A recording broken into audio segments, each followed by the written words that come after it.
अस्सलाम वालेकुम रहमतुल्लाह। वालेकुम अस्सलाम रहमतुल्लाहि वबरकातुहू। तुझे हिज्र का आपने ज़िक्र किया था अपने सेहत के बारे में, तो हम सब ने मिलकर दुआ की थी, मरबियों ने भी और दूसरे अहबाब ने भी। तो अब आपका क्या हाल है?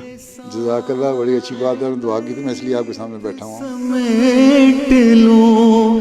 दुनिया में हर जगह वसाइल की कमी रहती है, इसलिए इकोनॉमिस्ट भी जो हैं, दुनियादार जो हैं, मईशत के माहिरीन जो हैं, वो भी कहते हैं कि मिनिमम रिसोर्सेज और मैक्सिमम यूटिलिटी।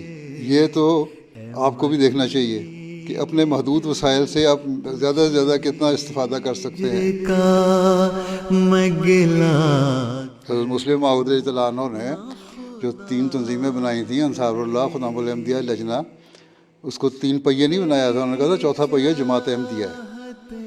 ठीक है, जब ये चारों पहिए अगर सही तरह चल रहे होंगे तो जमात तरक्की की राह पे चलती चली जाएगी।